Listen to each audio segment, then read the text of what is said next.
Good evening, everybody. Good afternoon, everybody. Midday over there in Canada, in the USA, and I wish you all a really, really Merry Christmas. This is John Campbell on Miracle Hour on BBS Radio, and it's wonderful to be with you live today.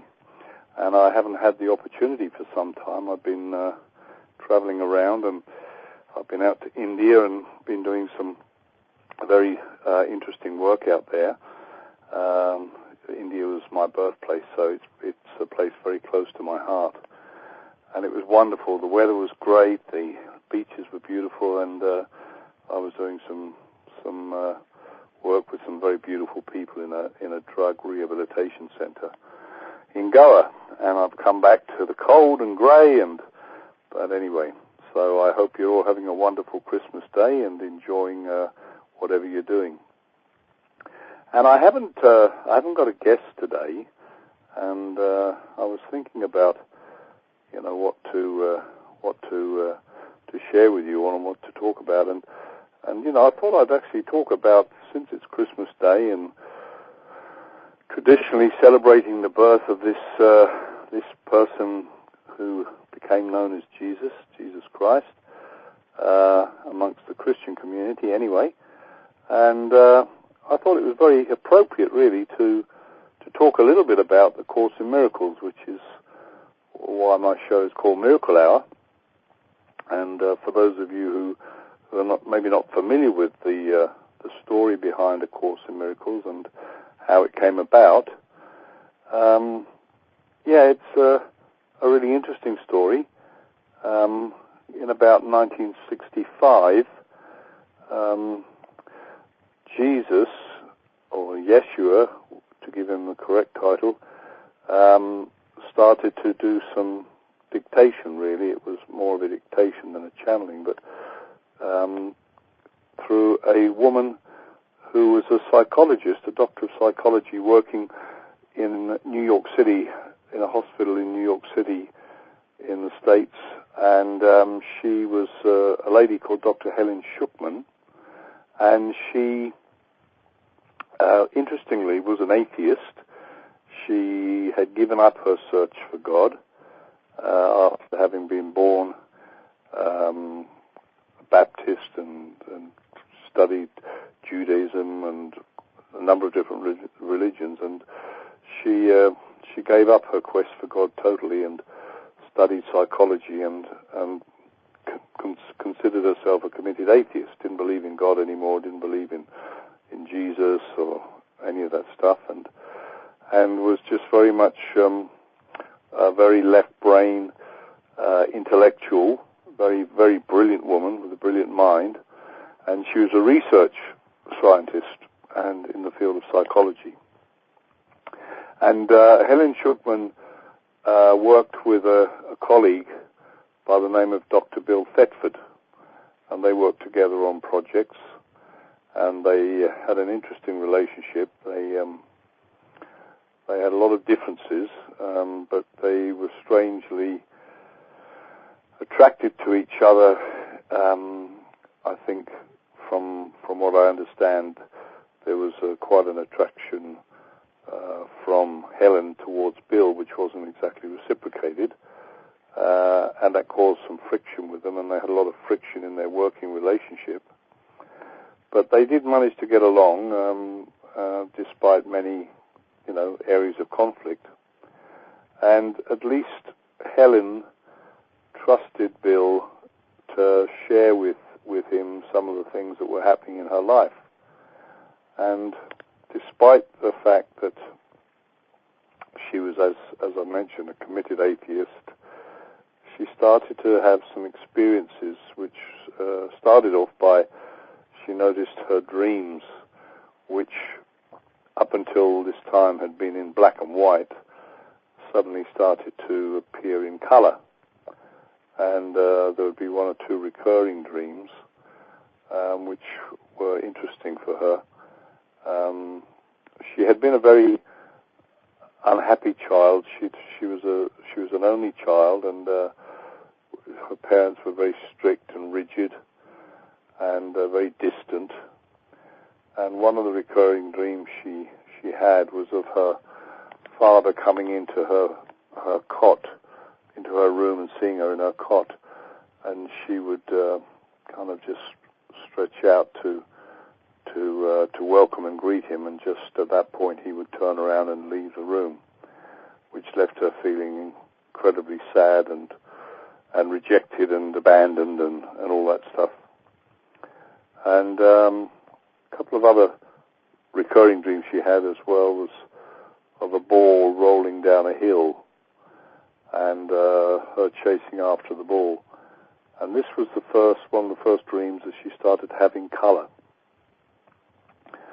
And then she had a dream where she was on a boat going down a river, and it was very peaceful, and she was going down the river in this boat, and then suddenly she saw a stick coming out of the water, and she pulled on the stick, and up she pulled a treasure chest, one of these kind of treasure chests that you see in these pirate movies. And when she opened the treasure chest, there was a very big black binder inside, and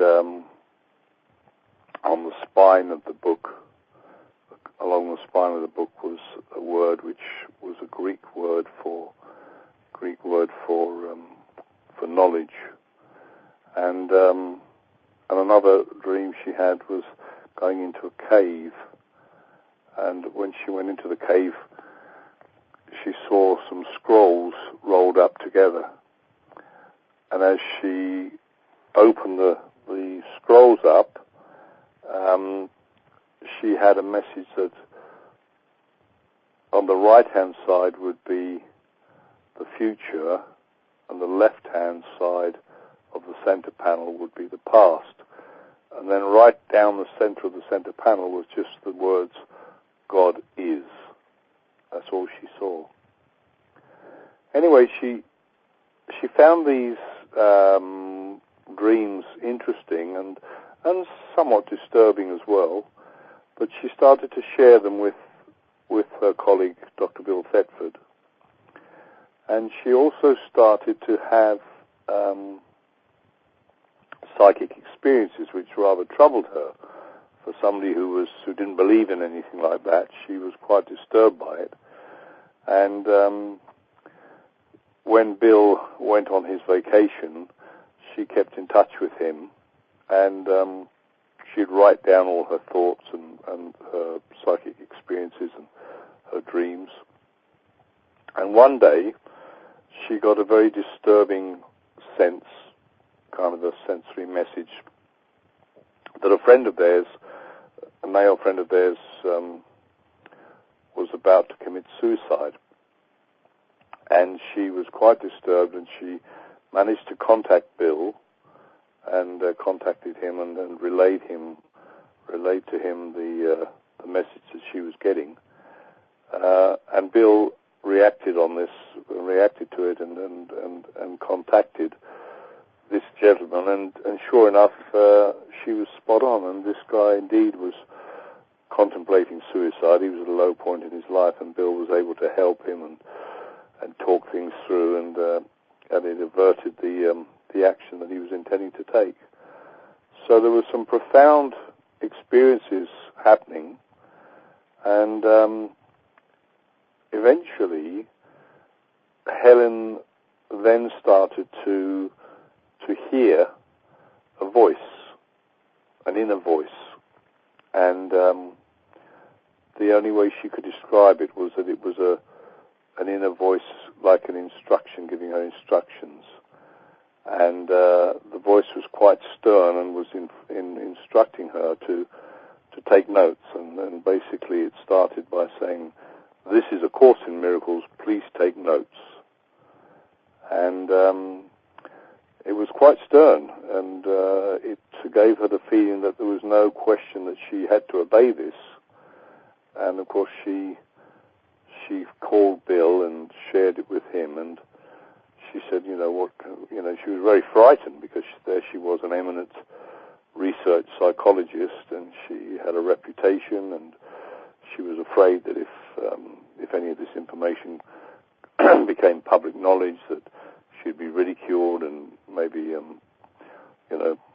put out of her job and all the rest of it. And Bill said to her, reassured her, he was a great support to her. And he said, well, look, you don't have to tell anybody apart from myself. Why don't you just do what it says, take the notes, and then read them to me the next day. And if it's a load of rubbish, we can destroy it. Nobody needs to know about it. And if it's not, I'll take it down and we can see what it all means. So with that reassurance, Helen felt a little bit more relaxed, and she realized she wasn't alone, and Bill was going to assist her here. And the other thing that they both realized once she started the dictation was they had got to such a low point in their working relationship. There was so much conflict between them that one day, and this is a very important part of the story, one day Bill turned around and said to Helen, we can't carry on like this. There must be a better way than this. And Helen said, yes, you're right, Bill, there must be a better way, and we'll find it. We'll find this way together. And what they both eventually realized was they had put out the request and to find a better way of living in the world, and that this dictation, this inner dictation, was the answer to their prayer, to their request. And so Helen started to take down these notes, and they were very confusing. She didn't understand what they meant. They sounded very profound, but at the same time were confusing. They were quite heavy. They used Christian terminology, which disturbed her as well. But she just continued to take the notes down. And the interesting thing was that she could be in the middle of writing a sentence, and she'd put the pen down because she had to go to a lecture, and she'd go and deliver a lecture, a 2-hour lecture, and she'd return back to her room and pick up the pen and carry on writing from where she left off without even looking back over what she'd written. So it was clearly a very profound voice that was coming through. And before very long, the voice identified itself as being the voice of Jesus. And when she shared the writings with Bill, they realized that this was a very profound information that was coming through. And Bill laboriously typed it out before the days of word processors and computers. Laboriously typed it out and kept it all documented and locked up. And it was a very difficult time for both of them, because Helen was resisting the work. It disturbed her greatly. As I said, she was afraid. She was afraid what people would think about her, and it was a frightening experience, and also the changes that were going on within her.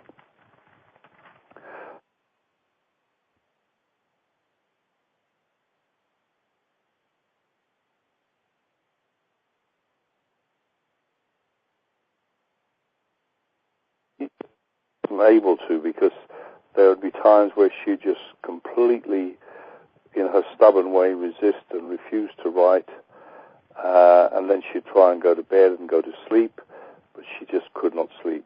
These words would just keep coming through, so in the end she had to get up and pick up her pen and carry on writing. And the introduction to the course is a beautiful paragraph, just one paragraph, and I'll read it here now. It says, this is exactly what came into her. This was the first thing that came. And the voice said, this is a course in miracles. It is a required course. Only the time you take it is voluntary. Free will does not mean that you can establish the curriculum. It means only that you can elect what you want to take at a given time. The course does not aim at teaching the meaning of love, for that is beyond what can be taught. It does aim, however, at removing the blocks to the awareness of love's presence, which is your natural inheritance. The opposite of love is fear, but what is all-encompassing can have no opposite. This course can therefore be summed up very simply in this way. Nothing real can be threatened. Nothing unreal exists. Herein lies the peace of God. And that was the introduction to the course, a very beautiful piece. And this inner dictation took Helen and Bill 7 years. And it took the form of 3 parts. There was the text, which was quite considerable, and as I said, a lot of Christian terms, and the actual Bible is quoted on hundreds of times throughout there. But the message that is given is very different to the message which was portrayed as being the teachings of Jesus, and this is why Jesus came through, because there was a very big difference between what he really taught and what was being presented as his teachings and what has been presented as his teachings over the last 2,000 years, really. So it was a very big project, and it consisted, as I say, of the text, and then 365 lessons, which is known as the workbook, and that's a lesson for every day of the year. And then the final part was the manual for teachers. So all these 3 sections were dictated through this system of inner dictation to Helen, and was a very laborious, very challenging project, as you can imagine, taking 7 years, the dedication it took, especially for Bill Thetford, because it was really his job to keep supporting Helen, to keep her at it. There were many times when she wanted to just give up. She was tired, she was fed up with it, it was draining her, and Bill was the one that encouraged her to carry on. And at the end of the 7 years, there they were, all typed up with this massive document, in typed up form. And what they did was to make some Xerox copies. That's all they had. So what they did was they started to share what had happened with a few close friends, close trusted friends who were, into spiritual matters. I mean, even Helen's husband, Louis, who was from the Jewish faith, she didn't share with him everything. She certainly didn't share with him the Christian nature of what she had received.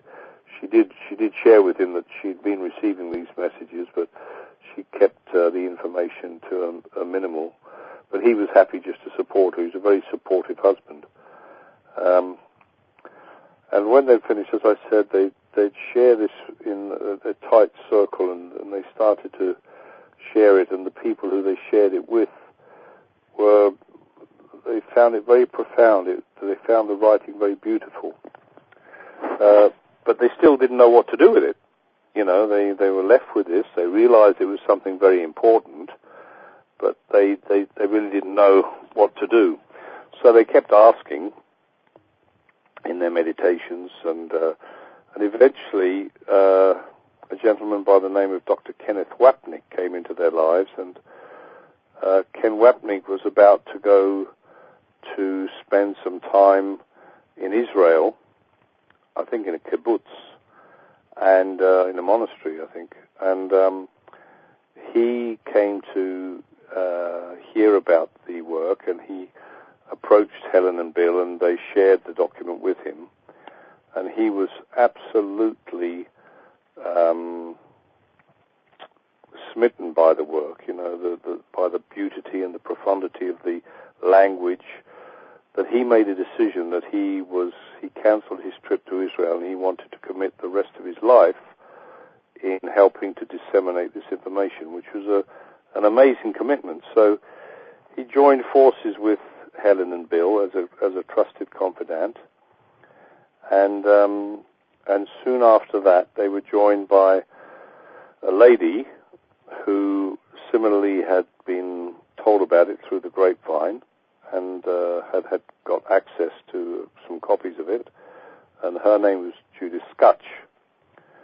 And Judith Skutch was, at a point in her life, she was an eminent lecturer and author and doing great stuff in her field. And when one day she just locked herself in her restroom and she broke down, and she was in such terrible pain, and recognized that she was in such terrible pain, and asked again for the question, some help. She wanted some help. And the help she got was being led to the course.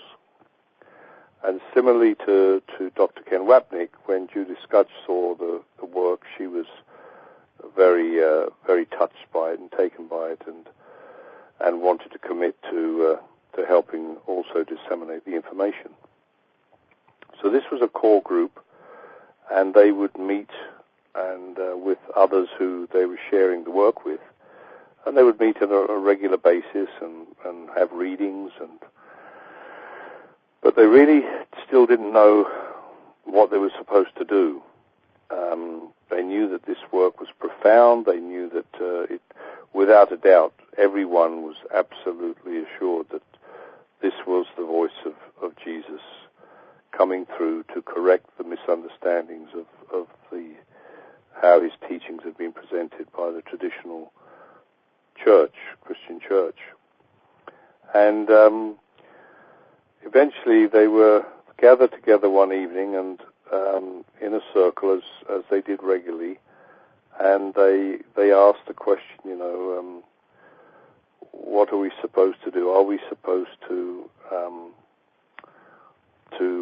publish this information? Is it supposed to be published, And when they were all holding hands and meditating, they got the message, each and every one of them heard a clear message in their heads just saying, first of all, just commit. Simply commit. So they all committed to getting the information out. They got the confirmation that that's what had to happen. And they didn't know where. They had no money, but they had got this message that they had to commit. So they made this commitment that they would commit to disseminating the information and to getting it published. And I think it was the very next day, Judy Skutch received a telephone call from New Mexico from a gentleman who had also availed himself of the course in its Xerox form and was equally impressed and taken with its contents. And he phoned Judy Skutch and said, look, I've been reading this document called A Course in Miracles, and I think it's such an amazing document. I think it's so beautiful and so powerful, and it's here to help change the world. And I think that, this has got to be published. It's got to be published. And Judy Skutch said, well, that's amazing synchronicity, because last night we held a group here and we came to the same conclusion. We've really got a very strong message that this has got to be published. But the problem is we don't have any money. We don't know where the money's coming from. To which this gentleman replied, he said, well, that is synchronistic, because I was guided to sell a piece of land, which I've done, and you have all the money you need to publish the first 5,000 copies of A Course in Miracles. And that's how the very first 5,000 copies came to be published from this donation. And it's amazing, really, because it underlines the power of commitment, and that when we commit to anything in our lives, real commitment, unseen forces seem to come into play which bring about absolutely miraculous events. I've seen this happen in many different areas of my life with myself and other people. The power of commitment is very, very, very powerful. So this is how the course first became published in hard copy, and it first came out as a text, and then the workbook, and then the manual for teachers, and then they put it all into one bound copy. So you now have the text and the workbook, and then the manual for teachers all in one. And from then, the word has just spread really as over a matter of time. They formed a charitable organization called the Foundation for Inner Peace. They wanted to make sure that the work was not changed in any way. The only thing that happened was, with the help of Kenneth Wapnick and I think Judy Scutch and also her husband Robert, they went through every single line, every single word, and the only thing that they changed were the capitalization and the punctuation and the paragraphing of the document, but everything was intact as Helen had dictated it. And over the period of the next 20 years, the course started to spread around the world, and many people started to use the course. And the course, the beautiful thing about A Course in Miracles is that it is a self-study course.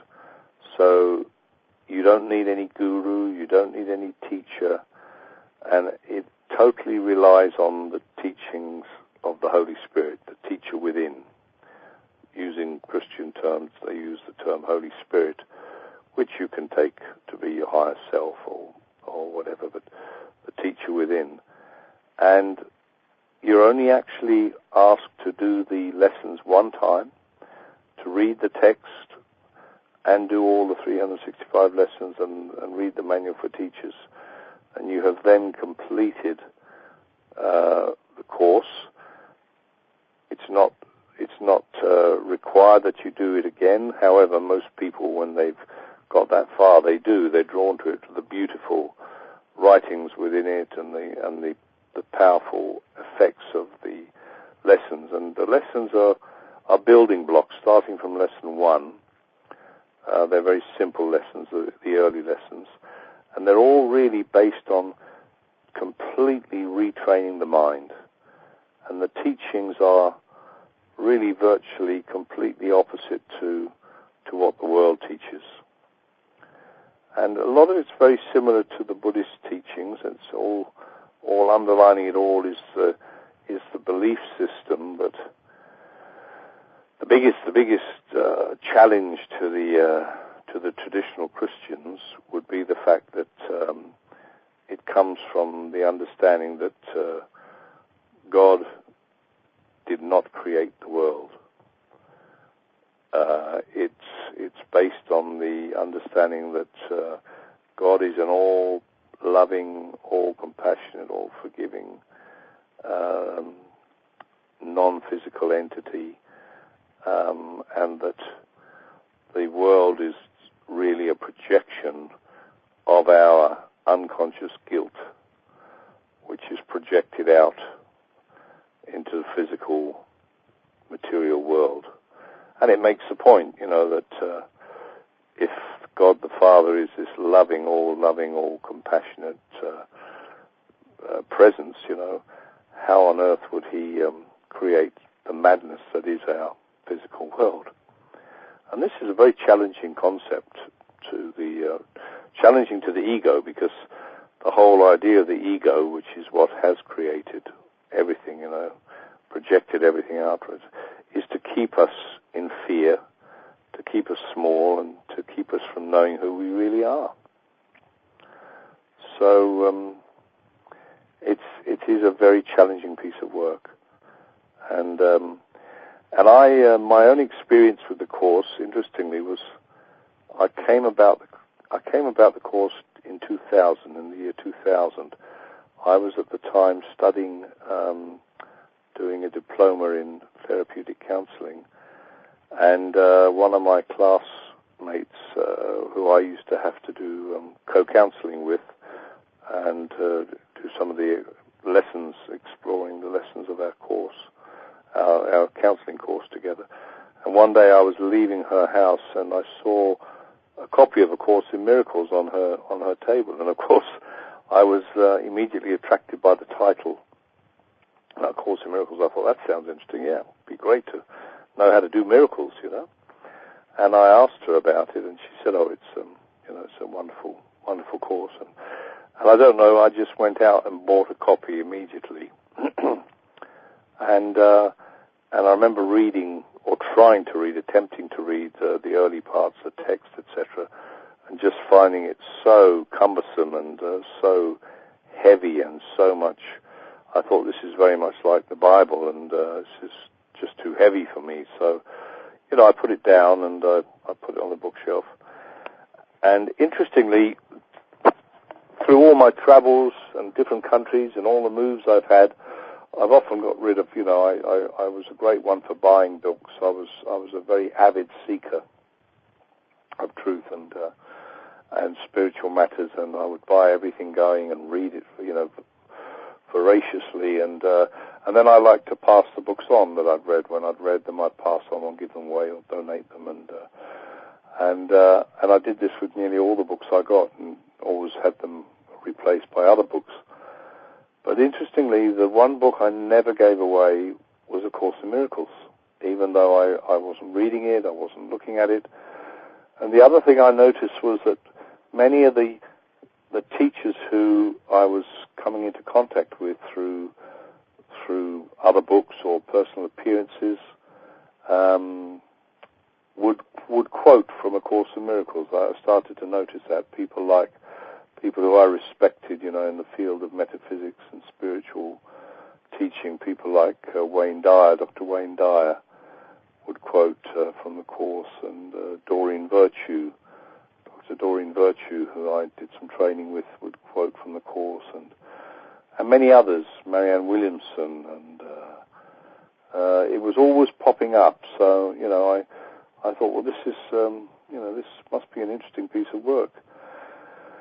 And then I embarked on a 2-year training in holotropic breathwork, or source breathwork as it was called.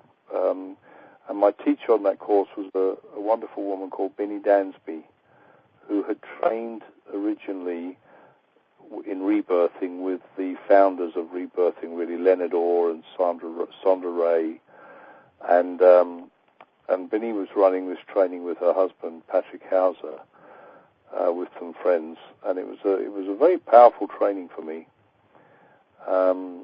and based on reclaiming our innocence, which is what the Course is really. That's the foundation of the Course, is getting people in touch with their essence, which is pure spirit, understanding that we're not our bodies, but we are pure spirit, and we are immortal, everlasting, and that the body is just a result of our projected guilt.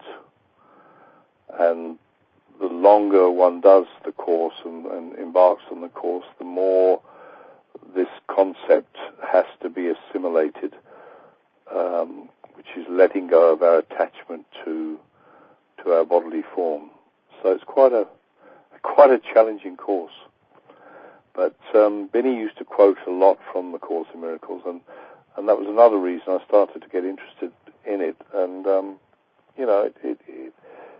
I was definitely attracted to it without really understanding what it was about, without ever doing the lessons. And I had done a number of spiritual courses around forgiveness. I'd embarked on something called the Hoffman process, which I think I've spoken about before, which is a wonderful piece of work. I've had Tim Lawrence from the Hoffman Institute as one of my guests on this program, and it is a major piece of work, forgiveness work. But the Hoffman process is what I call grassroots spirituality. It deals with the concept of forgiveness in the Newtonian form. So in other words, acknowledging or believing that this happened to me and these bad things happened to me, and I forgive. I re-experienced them, and then I forgave my parents and others that I had perceived that they had done these things to me. So it was very much that type of forgiveness. And the Course in Miracles forgiveness is a very different forgiveness. Course in Miracles, what it teaches is that this material world is purely a projection of our mind, our unconscious guilt, and anything out there is like a movie, like a dream, an illusion. And it's a very challenging concept, and it's not one that I would recommend anybody gets involved in lightly. And the Course in Miracles is not for everyone. It's like the Course in Miracles does not say it's the only way to God. It does not say that. In fact, it's just the opposite. It reiterates that every road leads to God eventually, and the Course just happens to be one of the fastest ways to get home and to find out who we really are. And it works on the principle that there is actually nothing to forgive, because nothing really happened. It was all just a projection of our guilt. So that anything which triggers us out there on the screen of life is a projection of our guilt, so that we have to always look within. So it is the ultimate course in self-responsibility. So very challenging, not everybody wants to go down that route, But I have to say that when I started to become a serious student of the Course, the one thing I felt was that I had ended my search, because I had been seeking ever since I started to awaken from this dream in 1997. And as you know, my awakening started by going into a treatment center for rehabilitation for alcohol dependency, and that's when I started to get consciously involved in spiritual matters and spiritual seeking and learning, and it's been a long journey, and I always knew that I hadn't yet found the truth, and I was very, very avid seeker. And then eventually, when I got into the Course, I realized that this is it. My searching was over. This, for me, was the answer to my search. Everything about the Course made sense of a world to me which was very difficult to make sense of. And the way I got back into it is also very interesting, I think, because it happens to be something which I've heard a lot of people say the same thing. As I said, the Course had been sitting on my bookshelf. I'd been looking at it and dipping in and hearing other people talk about it, but I certainly had not been studying it. And then one day, I think once again it was, Dr. Wayne Dyer, at one of his talks, talked about a book called The Disappearance of the Universe by Gary Renard. And immediately I heard about it and he spoke about it. I went and got a copy of this book. And it's interesting, on my personal journey, I found certain people, Wayne Dyer is one, Doreen Virtue is another, and any books for theirs, that they've always really been great tools for me. I've really resonated with their work, and so anything that I've got from them, I've acted on. And Wayne Dyer recommended this book, and I went out and got a copy. And I also bought the CD version, which was a complete transcript of the book, interestingly, because one of the parts, because the book is a question and answer session between Gary Renard and two visitations that he received in his home over 11 years. He received visits from two entities, two ascended by the names of Arten and Pursar.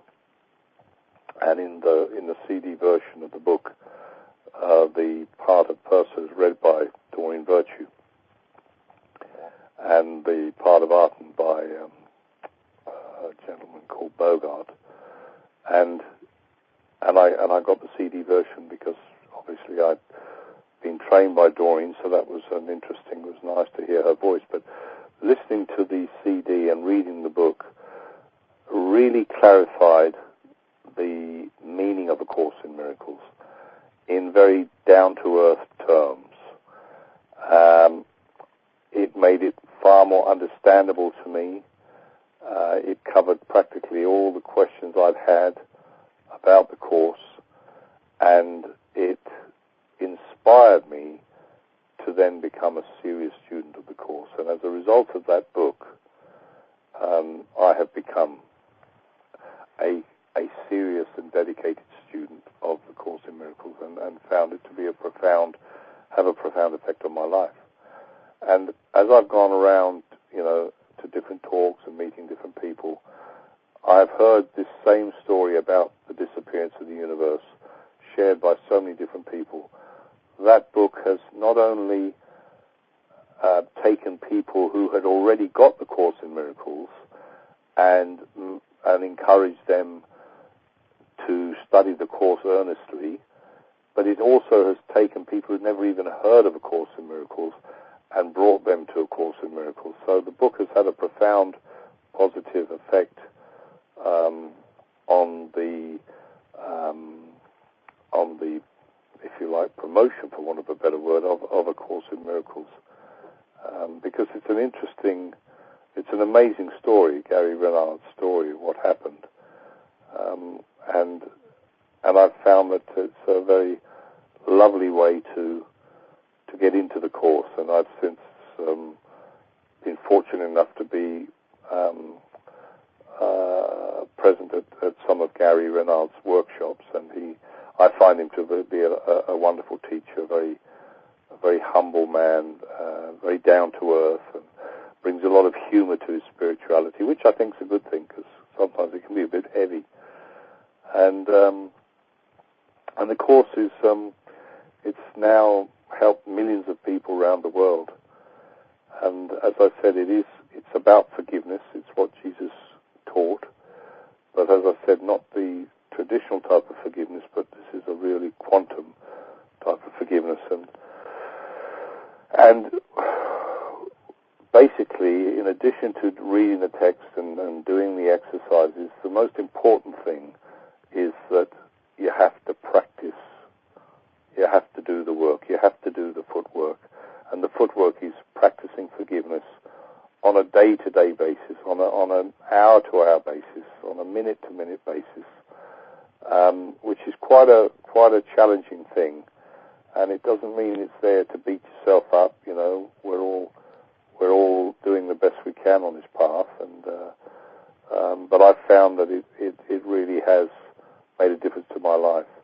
And even though sometimes I forget to do the forgiveness lessons in the moment, I will eventually do them later on when my awareness comes to, when I become aware of how I've been judging or been triggered by something.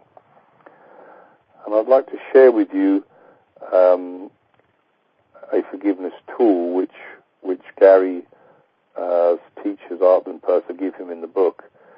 And it's quite a longish thing, but it'll give you an example of the thought process. So this is what is suggested that you say any time when you're triggered by anger or sadness or any emotion which takes you away from inner peace. Whether it's a person, an incident, a thing, something on the TV, something happening, anything out there on the screen of life, as Gary calls it. I love the analogy he gives about that.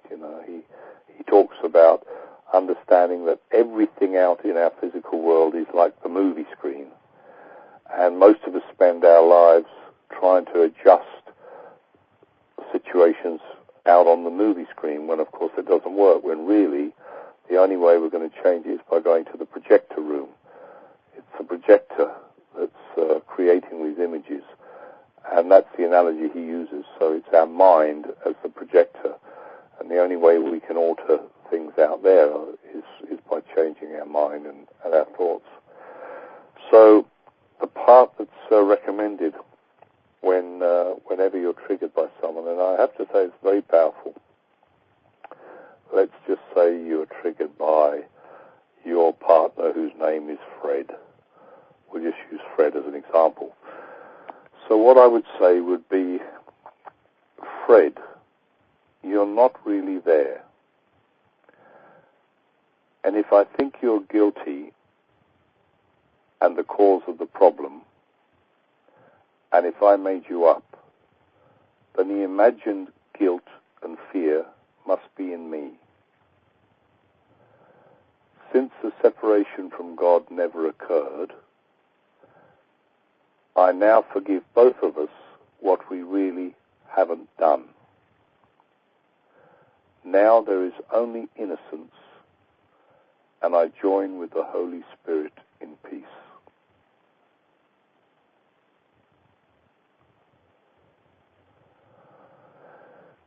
So that is a forgiveness process which can be used and is very powerful. And the more that we can forgive everything as it's happening, or even later on, this is giving our willingness, and the Holy Spirit does the rest of the work. We don't have to worry about that. And the more we practice and actually do the tools, which is doing the act of forgiveness in every moment, then the Holy Spirit is going to be cleaning up our past, our present, and our future life situations. And it really is powerful. I felt the benefit of this in my own life. And the things I've noticed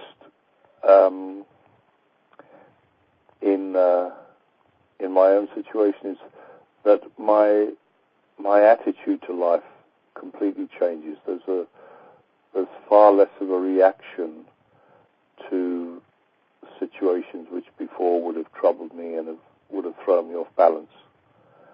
And I'm noticing a much more of an equal attitude towards all people, which is very interesting, And the Course talks about special relationships as being the tools of the ego to keep us stuck.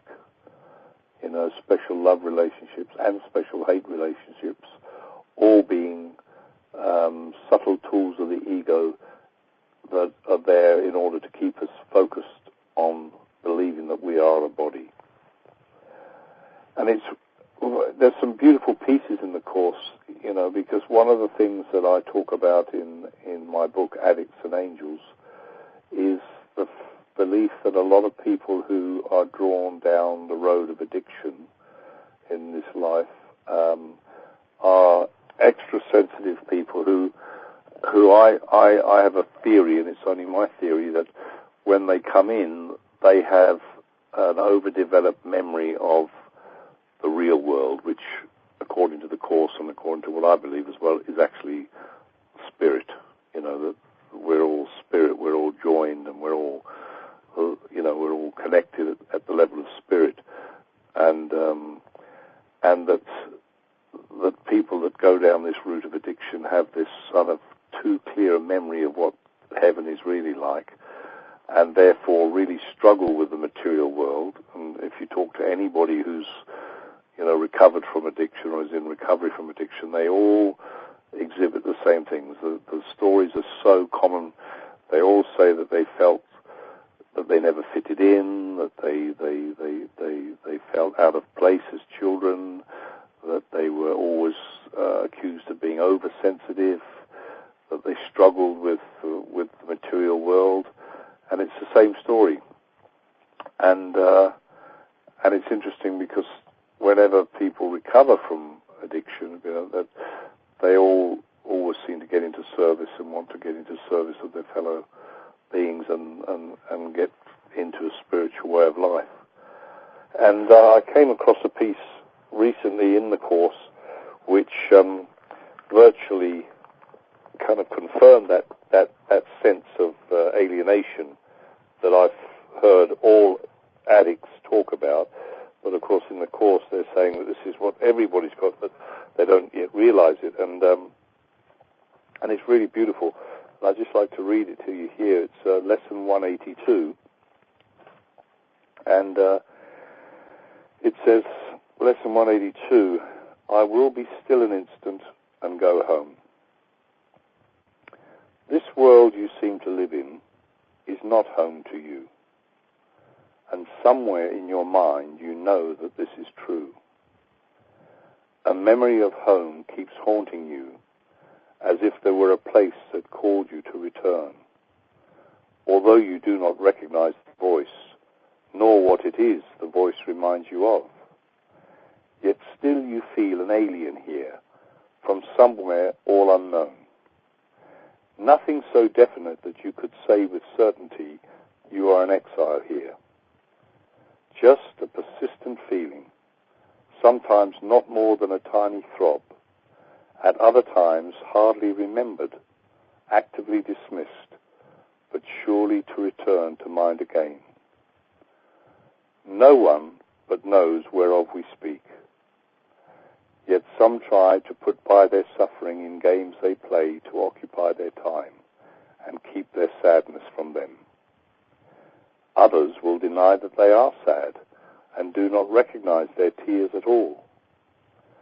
Still others will maintain that what we speak of is illusion, not to be considered more than but a dream. Yet who, in simple honesty, without defensiveness and self-deception, would deny he understands the words we speak? We speak today for everyone who walks this world, for he is not at home. He goes uncertainly about in endless search, seeking in darkness what he cannot find, not recognizing what it is he seeks. 1,000 homes he makes, yet none contents his restless mind. He does not understand, he builds in vain. The home he seeks cannot be made by him. There is no substitute for heaven. All he ever made was hell. And when I read that, I just, it rang so true for me. And, I got so much reassurance from that and so much peace from reading that. And that's what I think that the Course eventually brings. It's by no means an easy course. It's not easy at all. Although it's incredibly simple, it's certainly not easy. And I think that that's a thing that nearly every student you'll find of the Course will agree with you, and will agree with me rather. And the fact that it is very simple, but it's not easy. It's very challenging because the ego doesn't want to let go. The ego doesn't want you to know who you really are. The ego wants you to think you're a body and think that you're there to be shunted about by all the events that happen or appear to happen in the outside world. And the ego will fight tooth and nail to keep you there, to keep you in that belief system. So it's a big decision for those who are interested in studying the Course. It is a big decision to take. It certainly does not mean your life is suddenly going to be a dream. In fact, if anybody says, they're doing the Course in Miracles and their life is a dream, something's not right, because it is there to shake you up and to completely, really completely change your thinking, change your mind about who you are and about what the world is for and who everyone else is. And that's the basis of the work.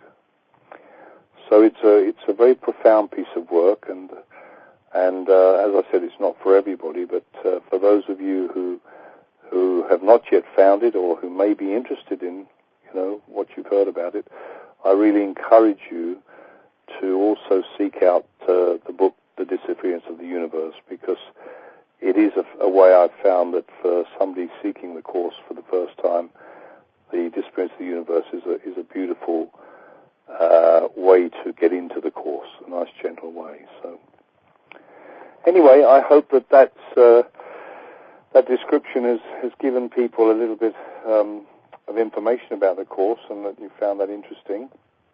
And on this day, celebrating the birth of this amazing teacher, who is now my chosen guide and confidant and teacher, I wish you all a wonderful, wonderful Christmas and a prosperous New Year, and great peace and love to all of you and all your families. And it's a great honor and pleasure to be with you on this Christmas Day 2007. So thank you so much. God bless you all, and have a wonderful 2008. Thank you.